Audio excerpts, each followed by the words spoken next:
السلام علیکم ابا جان، کیسے ہیں آپ؟ کیا حال ہے؟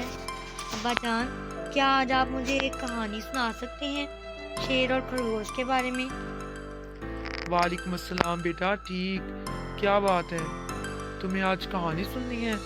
ہاں ہاں، کیوں نہیں، چلو آؤ، آج میں تمہیں شیر اور خرگوش کی کہانی سناتا ہوں۔ ایک خوفناک جنگل میں ایک خونی شیر رہتا تھا۔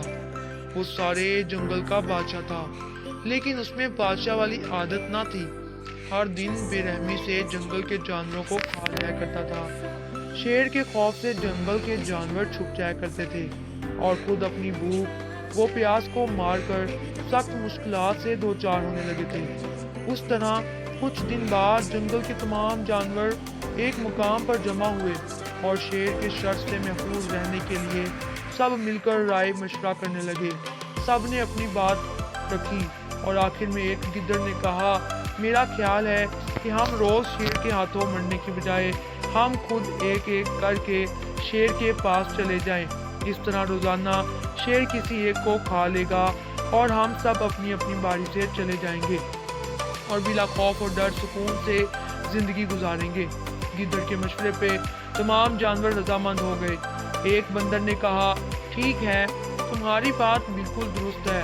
موت کا خوف کرنے کے بجائے اپنی باری آنے تک ہم اطمینان اور سکون کی زندگی گزار سکیں گے۔ جانوروں کی بات چیت مکمل ہونے کے بعد خود گدڑ نے شیر کے پاس جا کر یہ ساری بات بتائی۔ گدڑ کی باتیں سننے کے بعد شیر نے کہا، میں بادشاہ ہوں، اس لیے تم سب کی بات مان رہا ہوں، لیکن ایک بات غور سے سنو، اگر کسی دن مجھے جانور ملنے میں تاخیر ہو جائے تو میں خاموش نہیں بیٹھوں گا اور دوبارہ تم سب پر حملہ کرنا شروع کروں گا۔ شیر نے بڑے غصے سے یہ سب کہا۔ شیر کی باتیں سن کر گدڑ نے سر ہلاتے ہوئے حامی بھر دی اور وہاں سے چلا گیا۔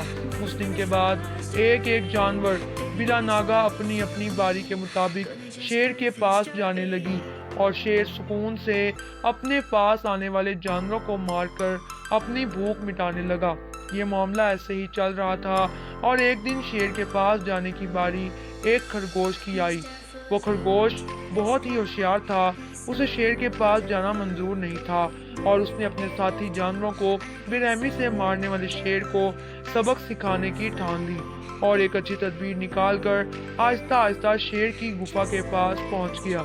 تاخیر ہو جانے سے شیر کافی غصے میں تھا اور خرگوش کو دیکھ کر غصے سے کہنے لگا، میں نے تم سب کو پہلے ہی کہہ دیا تھا، دیر ہو جائے تو میں خاموش نہیں بیٹھوں گا۔ تم نے وعدہ خلافی کی ہے، اس لیے میں جنگل جا کر من چاہے جانور کا شکار گھر کھا جاؤں گا۔ تب خرگوش نے شیر سے کہا، معاف کر دیجئے بادشاہ سلامت، غلطی ہو گئی اور اس کا ایک واجب سبق ہے، اطمینان رکھیے، میں بیان کرتا ہوں، آپ سنیے اور اس کے بعد آپ آرام سے مجھے مار کر کھا لیں۔ شیر نے پھر غصے سے کہا، وہ کیا بات ہے، جلدی بتاؤ۔ خرگوش نے کہا، بادشاہ سلامت، میں آپ کے پاس آ رہا تھا، راستے میں مجھے ایک شیر مل گیا، مجھے مارنے کے لیے آگے بڑھنے لگا، میں نے آپ کی بہادری کے بعد اس کے سامنے رکھ دی، لیکن وہ شیر آپ کے بارے میں بہت برا بھلا کہنے لگا۔ یہ سن کر میں نے غصے سے کہا، تم ہمارے جنگل کے نہیں ہو، وہ ہمارے بادشاہ کے بارے میں ایسی باتیں مت کہو۔ یہ سن کر وہ شیر مجھ پر حملہ کرنے کے لیے تیار ہو گیا۔ میں نے اس سے کہا، یہ دیکھ کر میں نے کہا، تم مجھے مارو گے تو ہمارے بادشاہ تمہیں ہرگز نہیں بخشیں گے۔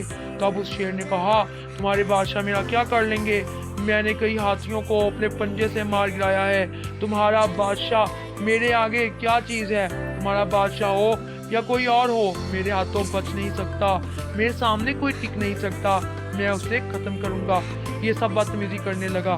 میں نے اس شیر سے کہا، تم ہمارے بادشاہ سے آ کر بات کرو۔ اب اس نے فخر سے کہا، میں کیوں آؤں، تمہارے بادشاہ میں دم ہے تو اسے یہیں لے کر آؤ۔ یہ کہہ کر مجھے دبانے لگا، بادشاہ سلامت، اسی لیے آنے میں تاخیر ہو گئی۔ یہ سنتے ہی شیر غصے سے کہنے لگا، چلو ابھی چلتے ہیں، اسے ختم کر دوں گا۔ یہ سننے کے بعد خرگوش نے شیر کو جنگل کے درمیان موجود ایک کنویں کے پاس لے گیا۔ خرگوش نے کہا، بادشاہ سلامت، اس کے اندر دیکھیے، وہ وہاں آپ کا بے صبری سے انتظار کر رہا ہے، آپ اسے اچھا سبق سکھائیے۔ شیر غصے سے فوراً کنویں میں جھانکنے لگا، زور سے دھاڑنے لگا۔ تب دوسری جانب سے بھی دوسرا شیر دھاڑتا ہوا محسوس ہونے لگا۔ تب خرگوش نے کہا کہ بادشاہ سلامت دیکھیں اسے کتنا فخر ہے، آپ کو کیسے نیچا دکھا رہا ہے۔ یہ کہہ کر وہ شیر کو جوش دلانے لگا۔ شیر نے بنا کچھ سوچے سمجھے اسے فوراً کنویں میں چھلانگ لگا دی۔